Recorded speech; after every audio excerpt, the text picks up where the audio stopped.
Today we are going to conclude the hymn to Aphrodite. So far we have come to know that Aphrodite was a goddess of beauty, fertility, sex, pleasure, and passion. And she used to put sweet desires in hearts of gods and hearts of mortals and in beasts, and used to make them fall with each other. But there were three goddesses जिसके सामने उसकी जो है powers बिल्कुल नहीं चलती थी. और स्पेशली जो है वो गॉड्स के साथ जब गॉड्स के दिलों में स्वीट डिज़ायर्स मॉर्टल वुमेन के लिए या गॉडेसेस के दिल में मॉर्टल मेन के लिए मोहब्बत पैदा कर देती थी, तो वो जो है मजबूर हो जाते थे to fulfil their desire. Now somebody asked me in the messenger, एक क्वेश्चन मुझसे पूछा आप लोगों ने कि एनकाइसिस क्या एफ्रोडाइटी को नहीं पता था कि एनकाइसिस जो है वो इंसान है, तो वो उसके पास आ गई. So Aphrodite knew that Anchises is a human being, वो एक इंसान है. इसलिए वो जो है इंसान का रूप धार के उसके पास आती है, क्योंकि उसे पता होता है कि इंसान जो होते हैं वो गॉड्स के साथ बहुत अकीदत रखते हैं. ठीक है, और जिसके आप जब गॉड के साथ अकीदत रखते हैं तो आप उनके साथ सेक्सुअल रिलेशनशिप डेवलप नहीं कर सकते हैं. इसीलिए वो इंसान का रूप धार के आती है कि ताकि वो उसके साथ जो है प्यार करे और उसके साथ जो है वो नाइट स्पेंड करे. Now the whole point behind all of this, Aphrodite gods के साथ क्या करती थी, फिर जूस ने उसको बदला कैसे लिया, इसका सबके पीछे जो मकसद है ना वो है डिज़ायर. जो स्वीट डिज़ायर है ना, यही तो क्रक्स है, ये सेंटर पॉइंट है इस पूरे हिम का, कि जो डिज़ायर होती है वो इंसान को बहुत मजबूर कर देती है उसे सबमिट करने पे. एक बहुत लविंग हस्बैंड को डिज़ायर की वजह से एक बहुत लविंग हस्बैंड अपनी वाइफ से चीट कर देता है. डिज़ायर की वजह से ही गॉड जो है वो इंसान के प्यार में मुब्तला हो जाता है. डिज़ायर की वजह से ही गॉड जो है एक मॉन्स्टर के प्यार में मुब्तला हो जाता है. इसी डिज़ायर की वजह से ही एक जो इंसान है वो गॉड के प्यार में मुब्तला हो जाता है. सो बेसिकली ये जो डिज़ायर है ना, this desire it shows us that no matter how big we become and no matter how powerful become, जितने ताकतवर हो जाए और जितने बड़े हो जाएं, लेकिन ये जो डिज़ायर है ना ये इंसान को अपने सामने घुटने टेकने में मजबूर कर देती है. The lust and the power of sweet desires, ये इंसान को जो है ना बदलने में मजबूर कर देती हैं. किसी को चीटिंग करने में मजबूर कर देती हैं, किसी को अपने जिन्स से हट के दूसरे जिन्स के लोगों से प्यार करने में मजबूर कर देती है. This desire is the fault. और ये जो डिज़ायर है ना इसी को तो कंट्रोल करना है. If you are unable to control the desire then there is no difference between you and beast. अगर आप अपने इस डिज़ायर को कंट्रोल नहीं कर सकते तो एक दरिंदे और एक इंसान में कोई फ़र्क नहीं है, एक दरिंदे और खुदा में कोई फ़र्क नहीं. देखें, दरिंदे को जब डिज़ायर होती है ना तो वो जाके अपना जो उसका पार्टनर होता है उसके साथ मेट भी करता है, और और जब उसे डिज़ायर होती है तो जाके वो दूसरे जानवरों को मार के जो है उन्हें चीर पाड़ के खा भी लेता है. लेकिन जो ह्यूमन है वो एक सोसाइटी में रहता है और वो इस तरह के डिज़ायर्स के सामने सबमिट नहीं करता है. और वो जो है ऐसे जाके जब उसका दिल नहीं चाहता किसी के साथ भी जाके ना तो वो सो जाता है उनके साथ, और ना ही जाके किसी को मार देता है, और ना ही गॉड्स ऐसा करते हैं कि डिज़ायर्स के हाथों मजबूर होके वो ऐसा करें. लेकिन आइडियली ऐसा है कि उन्हें नहीं करना चाहिए. लेकिन ये डिज़ायर है जो इंसानों को भी बीस्ट की तरह एक्ट करने में मजबूर कर देती है और गॉड्स को भी बीस्ट की तरह एक्ट करने में मजबूर कर देती है. और यही बात तो है कि एफ्रोडाइटी इसी बात में तो फ़ख्र लेती थी कि मैं जो हूँ, मैं तो कभी इस डिज़ायर के पीछे कभी किसी इंसान की मोहब्बत में गिरफ्तार नहीं हुई और जाके किसी के साथ मैंने रिलेशनशिप डेवलप नहीं किया. लेकिन जितने भी गॉड्स थे वो चाहे जितने पावरफुल थे, इवन जूस जो किंग ऑफ गॉड्स है या गॉड्स ऑफ गॉड्स है, वो भी इस डिज़ायर के सामने घुटने उसने टेक दिए और वो भी जो है जाके उसने मॉर्टल वेमेन के साथ रिलेशनशिप बनाया या बाकी गॉडेसेस के साथ रिलेशनशिप्स बनाए, हालांकि अपनी बीवी से बहुत प्यार करता था. So the whole point is around desire, कि जो डिज़ायर होती है क्या, if is this desire so powerful that it makes gods come to the status of beast. ठीक है, it makes god forget everything, या is this desire so strong that it makes human forget everything. खैर, so फार हम जो है 89 lines हमने पढ़ी थी, and we have come to know कि कैसे एफ्रोडाइटी दूसरे गॉड्स और दूसरे लोगों पे जो है अपने पावर्स यूज़ करके उनको उनके हार्ट में स्वीट डिज़ायर्स पैदा करती थी. And to take revenge of that, Zeus ने उसके दिल में एक ट्रॉय से बिलोंग करने वाले एक हर्ड्समैन, एक चरवाहा का प्यार जिसका नाम था एनकाइसिस, उसके दिल में उसका प्यार पैदा कर देता है. और फिर वो इंसानी रूप धार के एनकाइसिस के पास आती है, and then they sleep that night. और उसके बाद जब रात गुजर, जब उसका पर्पस अचीव हो जाता है फिर जो है वो वापस गॉडेस के रूप में आती है, और फिर एनकाइसिस को पता चलता है कि ये तो गॉडेस है, तो वो बहुत शर्मिंदा होता है, ठीक है। वो दूसरी तरफ देखने शुरू हो जाता है और बहुत शर्मिंदा होता है कि ये मैंने क्या कर लिया, इतनी बड़ी गलती मैंने कर ली। तो उसको लगता है कि अब ये गॉडेस मुझे जो है कोई मुझे माजूर कर देगी या मुझ पे कोई कर्ज दे देगी, मुझे कोई बद्दुआ दे देगी। तो वो उसको रिक्वेस्ट करता है कि मुझ पे प्लीज़ पिटी करो, मुझ पर रहम करो, मेरे साथ कुछ ऐसा ना करना। So the line 189 was, please take pity, I know what no man is full of life able if he sleeps with immortal goddesses. So he says कि मुझ पे रहम का, मुझे पता है कि जो इंसान जो है गॉडेस के साथ सो जाता है फिर उसके ऊपर बददुआएं वो उसे दे जाती हैं, कर्ज दे जाती हैं, और फिर जो है वो एक आम जिंदगी नहीं गुजार सकते हैं।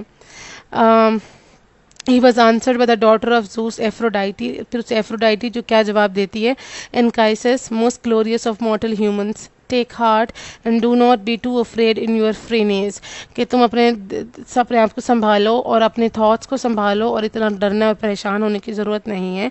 You should have no fear of what I would do any kind of bad thing to you, तुम्हें मुझसे डरने की बिल्कुल ज़रूरत नहीं है और ना ही परेशान होने की ज़रूरत है that I will do something bad to you, कि मैं तुम्हारे साथ कुछ बुरा करूँगी, और that any of the other blessed ones would, या फिर कोई और गॉड जो है तुम पे कोई जो है तुम्हें बददुआ दे देगा या तुम पे कर्ज कर देगा। For you are philos indeed the for you are philos indeed to the gods, क्योंकि अब जो है तुम गॉड से बिलोंग करती हो, मतलब क्योंकि तुमने मेरे साथ रिलेशनशिप बनाया है। So you are a family to the gods, ठीक है, क्योंकि अब जो है तुम्हारा एक रिश्ता बन गया है गॉड्स के साथ मेरे ज़रिए। So you are a family to them. Excuse me.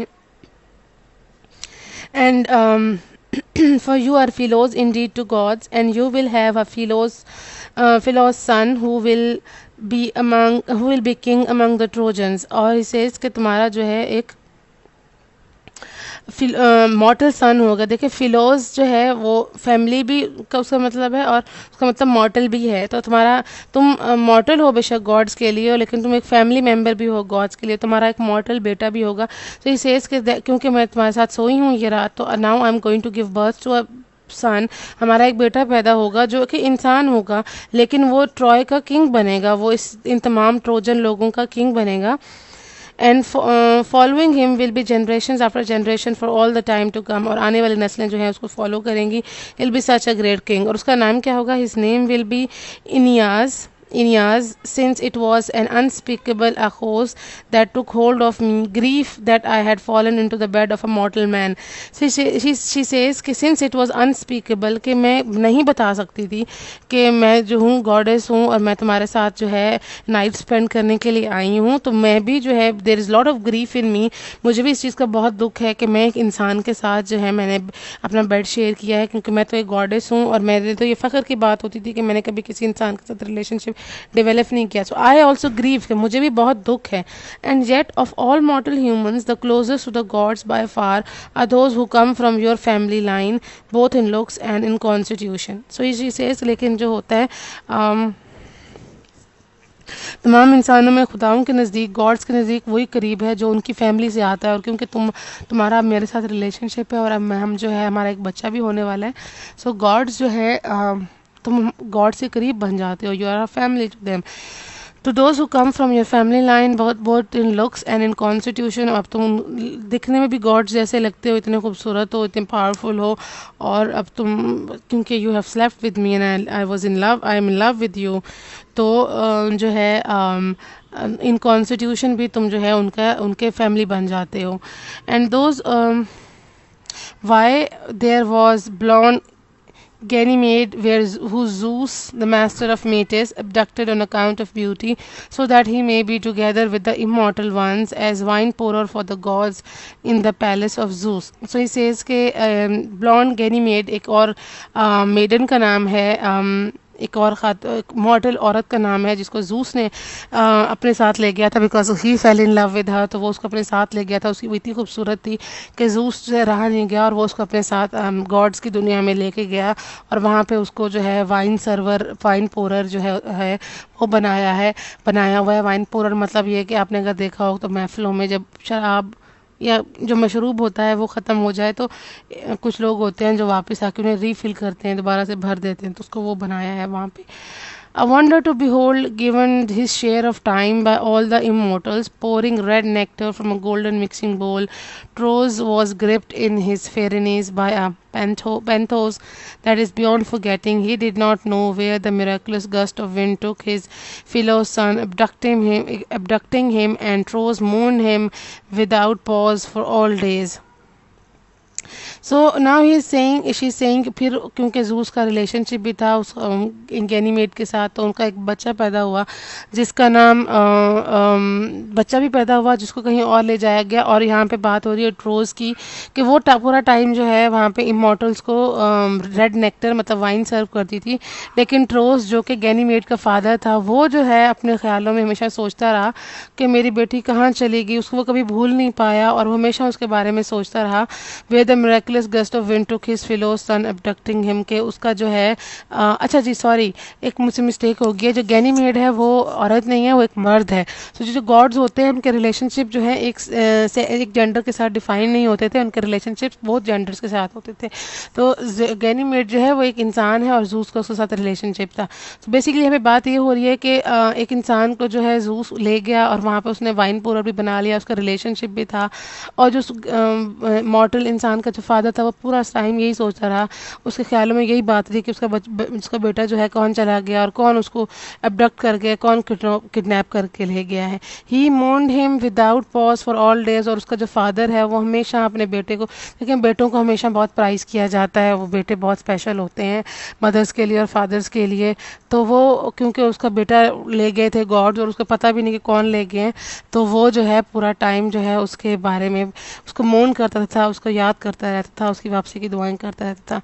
And Zeus took pity on him. He gave him compensation for his son, a set of high-stepping horses whom the gods used for their travels. These horses he gave him as a gift to keep, and he was told all the details of what happened at the behest of Zeus by the Argos killer, the conductor.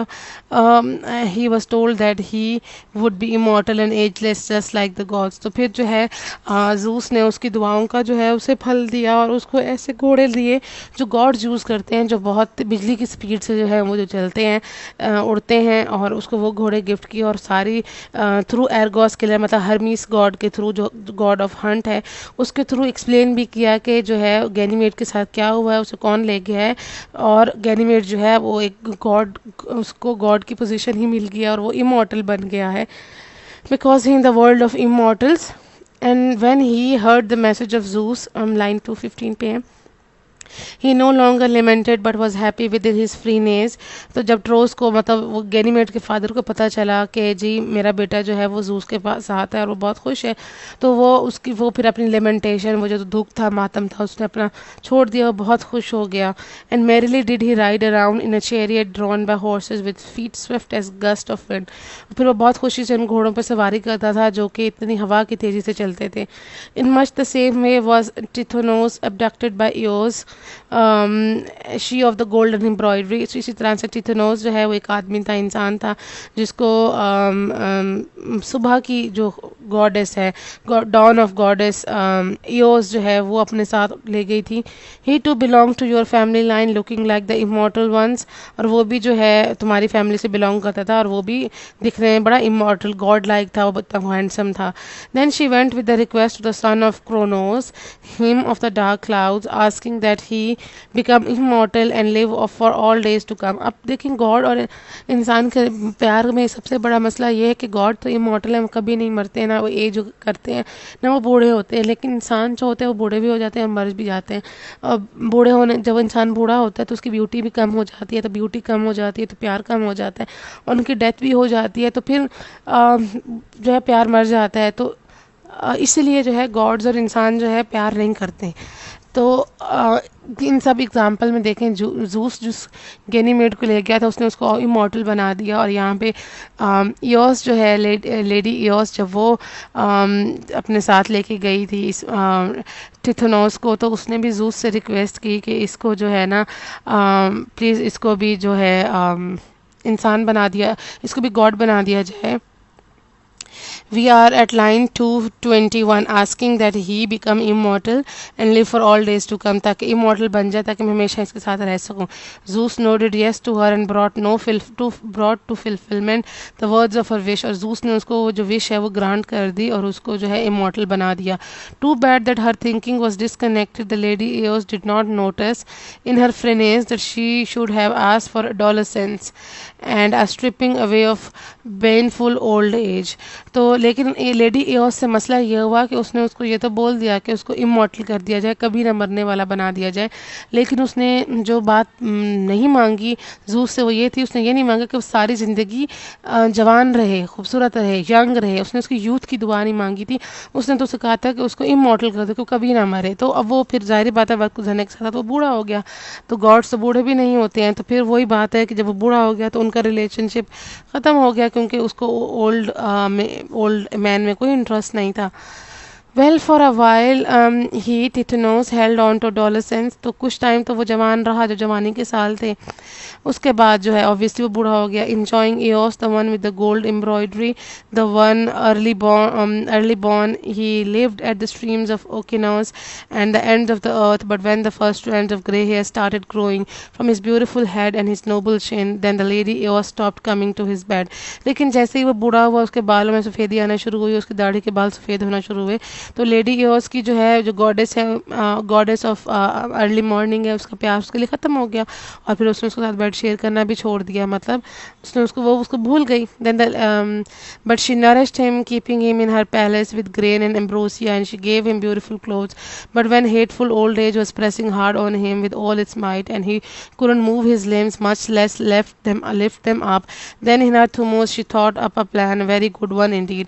लेकिन उसने उसका बहुत ख्याल भी रखा, उसको जो है अपने उसको खिलाया पिलाया. लेकिन जब वो बहुत बूढ़ा हो गया और हिलने जुलने के काबिल भी नहीं रहा, तो फिर जो है लेडी एओस जो गॉडेस है ऑफ अर्ली मॉर्निंग की, उसको लगा कि यार मैंने क्या ये पाल लिया अपने लिए कि तो मेरी जो डिज़ायर्स है वो फुलफिल भी नहीं कर सकता और इतना बूढ़ा हो चुका है, मुझे इसका ख्याल रखना पड़ता है. तो फिर उसने वो एक प्लान बनाती है.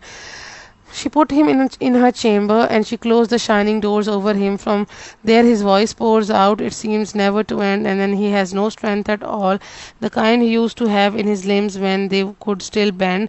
I would not choose that you to be that way amongst the immortal ones. तो she says कि फिर उसने प्लान क्या किया कि उसको अपने एक कमरे में डाला और दरवाजे बंद कर दिए. बस तो अब वहाँ से सिर्फ उसकी आवाज़ आती है, क्योंकि वो मर तो नहीं सकता, उसको इमॉर्टेलिटी मिल गई है, हमेशा की ज़िंदगी मिल गई है, लेकिन वो हिल भी नहीं सकता. तो जब वो आवाज़ देते देते थक जाता है तो वो चुप हो जाता है. फिर उसके बाद उसकी आवाज़ आती रहती है. मतलब ये कि अब उस कभी किसी ने वो चेम्बर खोल के वो कमरा खोल के देखा नहीं कि वो किस हाल में है. और now Aphrodite comes back to एनकाइसिस और उसको बताती है कि मैं नहीं चाहती कि तुम्हारे साथ ये हाल हो. We are at line 240.